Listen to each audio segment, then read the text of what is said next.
Declining theatre attendance, rising ticket prices, disappointing box office returns, shrinking theatrical windows, and now major studio buyouts by streaming giants. It's fair to say that 2025 has been a rough old year for Tinseltown, for movie theatres, for audiences, and the entire movie industry. But here's the thing, these aren't bugs anymore, they're features. Features of a changing entertainment landscape, a changing culture, and a changing perception of what films even mean to us now. The recent news that Netflix have officially won the bidding war to buy out Warner Brothers and their entire catalogue of IPs seems to have thrown the entire industry into a tailspin. Damn man, they've even petitioned the dreaded Orange Man to intervene and block the deal, as if the fucking White House has got any say over corporate mergers. The major fear in Hollywood is that Netflix will gradually move away from the theatrical model and transition movies almost entirely to streaming, and well, they probably should be afraid of that because I'm pretty sure that's the plan all along. But this isn't just the actions of a single streaming giant that wants to destroy movie theatres purely for shits and giggles. It's a simple reflection of the reality facing the movie industry now. A reality that's been knocking on the door of Hollywood with increasing volume and declining patience for years now and isn't going to be put off for much longer. It's time for some harsh truths, dear viewer, and the drinker is the one to administer them.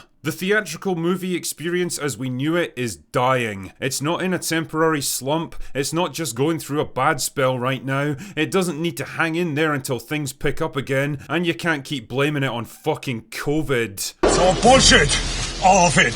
The fact is, it's not going to get better. What we're seeing now are the final stages of a process that started decades ago. To understand it, let us discuss the theatrical movie experience as we know it today, shall we? Now, imagine for a second that you're a typical American family man with a wife and 2 kids. You work a slightly unfulfilling corporate job that teenage you would probably be horrified by, but hey, it pays the bills, so whatever I guess. And yeah, the sex is more of a predictable weekly ritual now than an exciting experience to look forward to, and you're harbouring a growing suspicion that a divorce could be on the cards once the kids have flown the nest and there's nothing left to hold the two of you together, but let's not worry too much about that right now. For today at least, you want to take the family out to the movies. So you drive for 30 minutes in heavy traffic to get to your local theatre, you buy the tickets which cost like $20 each, because of course the kids just have to see the film in IMAX. Then you have to buy overpriced drinks and snacks because nobody can just sit through a 2-hour movie without shoveling a constant stream of food and drink down their throats. Then you take your seats, which smell a bit weird and have a suspiciously sticky patch around the crotch area that hasn't been cleaned, but let's not worry too much about that. And oh dear, it seems like there's a bunch of teenagers sat right behind you. What are the odds, eh? I hope you like eavesdropping because you're going to be hearing them talk about every single detail of their lives throughout the entire movie. But hey, it's just part of the theatre experience, right? Oh yeah, and half the people around you already have their phones out, 1 or 2 are watching TikTok videos with the volume turned way up, and one guy's having a full-on argument with his girlfriend on speakerphone. But hey, it's just part of the experience, am I right? So you settle in as the lights go down, and you try to ignore the teenagers behind you, and the people who are still filtering in and tripping over people because the lights are off now, because it's time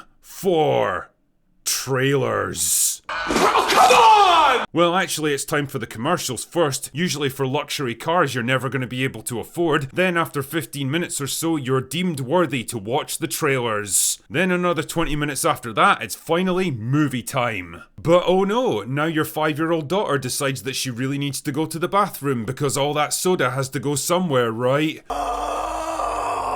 So you stumble your way to the end of the row, tripping over feet and pissing off everyone else around you in the process, and you take her outside so she can go for a piss, and eventually you make it back to your seat, and yeah, you've missed the first 10 minutes of the movie now, but hey, it's all part of the experience, right? So you finally settle down to watch the film, and you try to ignore the gossiping teenagers and the people on their phones, and the stomach-churning sound of food getting shoveled into faces, and the smell of sweaty, unwashed bodies, and just concentrate on the pure cinema experience. Wait, isn't this just a remake of an animated movie you saw when you were a kid? Son of a bitch! Anyway, about 3 hours and several bathroom breaks later, you finally make it home, tired, mildly pissed off, and about $100 out of pocket, and you find yourself asking the question, what the fuck was the point in any of that? So with all that in mind, is it any wonder that more and more people are just opting out of movie theatres altogether? Like, be honest with yourself for a second. Unless you're a genuine cinephile who needs to see everything on the biggest screen imaginable, is it really worth the time, the hassle, the expense, the irritation and the discomfort just to see something that will probably be available on streaming in a few weeks anyway? Which brings me neatly along to my second point, the alternative. The appeal of the movie experience was always in the scale and spectacle, because until pretty recently, nothing in your home could ever hope to compete with it. Not anymore, however. These days, like $1,000 or less will get you a pretty serious home cinema setup. A setup that's ready to go whenever you want it, where you don't have to drive for half an hour just to get there, or shell out for overpriced snacks, or sit through endless trailers and commercials for the privilege of watching something that you've already paid for, or be forced to share the experience with a bunch of strangers who can spoil your enjoyment at any time they want, where you can pause the movie whenever you want and never miss a second of it, and most importantly, where the whole thing doesn't set you back more than $100 a pop. It's a trade-off for sure, a trade-off between spectacle on one side and comfort and convenience on the other,